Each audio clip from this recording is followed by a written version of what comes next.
there, you beautiful Whites fans! What's going on, Leeds United faithful? Your boy is back with some absolutely massive news that's going to shake Elland Road to its foundations.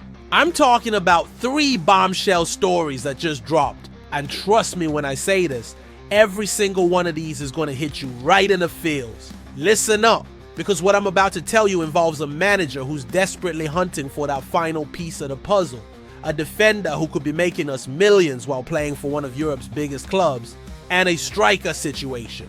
That just got a whole lot more interesting thanks to a rival manager's surprising comments. We're talking about moves that could either give us the perfect squad to stay in the Premier League, or leave us wondering what could have been. The transfer window is ticking down, and Daniel Farke is working overtime to get these deals over. The line! And before we dive into this absolute chaos, smash that like button. If you're ready for some proper Leeds United transfer madness, drop a comment telling me which position you think we need to strengthen most. And if you haven't already, subscribe, because the next few days are going to be absolutely mental. The first story? It's about a position that Farke is desperate to fill, and the player he wants could be the difference between promotion dreams and relegation nightmares. But here's the kicker. Our main target just picked up an injury that's got everyone sweating bullets. Right, let's talk about this fullback situation that's got me absolutely buzzing and terrified at the same time. You know what, Whites? Daniel Farke has just confirmed what we've all been thinking. We need a proper fullback before this window. Slam shut! And I'm not talking about just any random player. I'm talking about someone who can genuinely make the difference in our fight to stay in the Premier League. The iPaper confirmed this on Friday morning, and honestly, it's about bloody time. We've been crying out for defensive reinforcement, especially after watching some of the performances we've had to endure. Farke knows exactly what he's doing here, and the timing couldn't be more crucial with the season already underway. Now here's where it gets interesting and slightly terrifying at the same time. Our main target has been James Justin from Leicester City, and honestly, the stats don't lie. This guy is an absolute monster. We're talking about a player who's in the 87th percentile for interceptions, 85th for blocks, and get this, 95th percentile for clearances. But wait, it gets even better. He's in the 97th percentile for aerial duels. Can you imagine having someone that dominant in the air wearing our shirt? It's exactly what we've been missing. Those numbers are absolutely phenomenal, and when you consider that aerial ability is something we've struggled with, Justin could be the answer to so many of our defensive prayers. But here's the problem that's got me absolutely on edge. Justin got substituted during Leicester's 2-1 defeat to Preston North End, and suddenly all that optimism we had about getting this deal done has taken a massive hit. 1 minute we're thinking this signing is practically wrapped up. The next minute we're back to square one wondering if his injury is serious. The worst part? Leicester are probably sweating just as much as we are. If Justin's injury is long term, they might be more reluctant to let him go, or they might want to offload him quickly before anyone realizes how bad it really is. It's a proper gamble either way. Farke knows we need alternatives, and he's working around the clock to make sure we don't get left with nothing when the window closes. The arrival of Noah Okafor might have ended our chase for Manor Solomon, but this fullback situation, this is make or break for our entire season. You can bet your bottom dollar that if we don't get Justin, Farke's got a list of backup options ready to go, because missing out on a quality fullback could be the difference. Between survival and catastrophe, the pressure is mounting, and every day that passes makes this deal more crucial. Hold onto your hats, Whites, because what I'm about to tell you is gonna blow your minds. Remember Charlie Cresswell? Yeah, that academy lad we sold to Toulouse for what seemed like peanuts at $4 million? Well, buckle up, because this story just took a massive twist that's got me questioning everything. David Ornstein from The Athletic has just dropped an absolute bombshell. Borussia Dortmund have made a bid for our former defender. We're talking about one of the biggest clubs in Europe, a team that regularly competes in the Champions League, trying to sign a player who was deemed not good enough for us just over a year ago. The irony is absolutely killing me. Here's a lad who had dreams of playing for Leeds, who came through our academy system, and Farke barely gave him a sniff during. his first season in charge. Now, suddenly one of Germany's biggest clubs thinks he's worth a massive investment. Here's the beautiful part that's got me absolutely buzzing. We've got a 15% sell-on clause. Toulouse are now valuing Cresswell at 18 million. Do the math.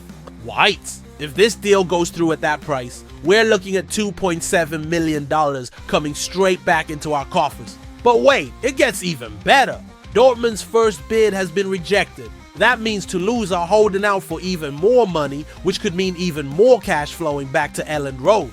Liverpool are also keeping tabs on him, along with interest from Sunderland and West Ham, so we could be looking at a proper bidding war here. The kid who Carlos Martinez Novel is calling complete and praising for his continually improving performances could end up funding our own transfer business.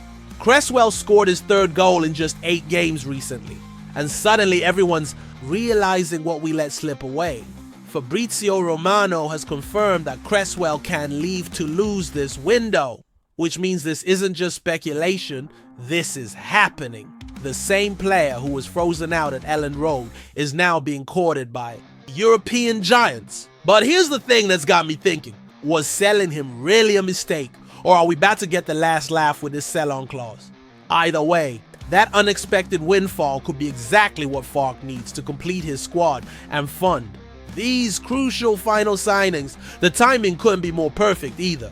Just when we need extra cash for our own transfers, Cresswell's value is skyrocketing in League One. Sometimes football has the most incredible way of working out. Whites, this final story is going to have you jumping out of your seats. We've been tracking Mathis Ablin from Nantes for weeks now, and just when it looked like we might face serious competition from multiple clubs, we've caught the most incredible break that could change everything.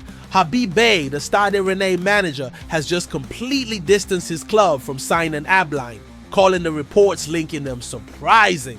This is huge for us because Rennes were considered our biggest rivals for the French striker's signature, especially after they sold Arnaud Kalimuendo to Nottingham Forest.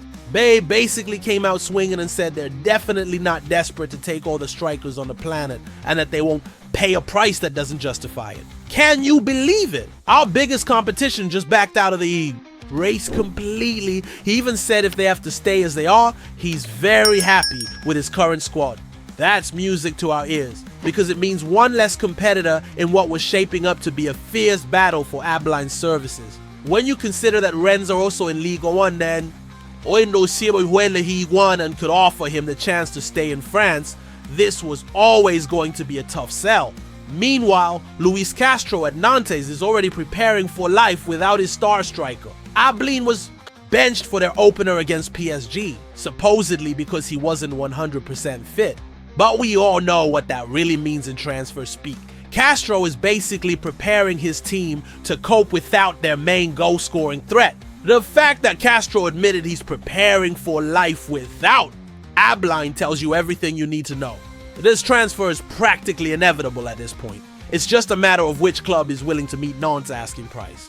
This weekend, all eyes are going to be on Nantes' team selection against Strasbourg. If Ablin gets benched again, that's basically Castro waving the white flag and saying, "Come and get him." Daniel Farke has been looking for that X-Factor signing, and this could be exactly what he's been waiting for. With Dominic Calvert-Lewin and Noah Okafor already through the door, adding Ablin could give us the most complete attacking lineup we've had in years.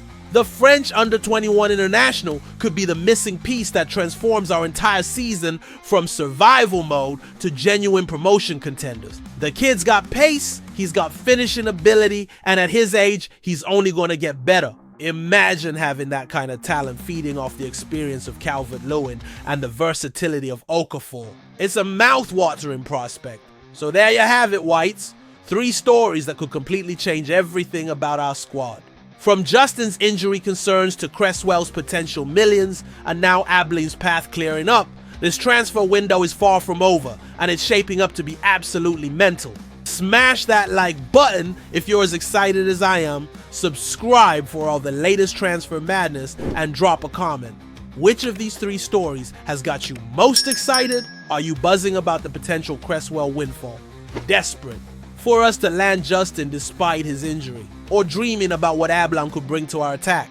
This is exactly why we love this club, isn't it? Never a dull moment with Leeds United. The next few days are going to be absolutely crucial. We could end this window with the perfect squad, or we could be left wondering what might have been.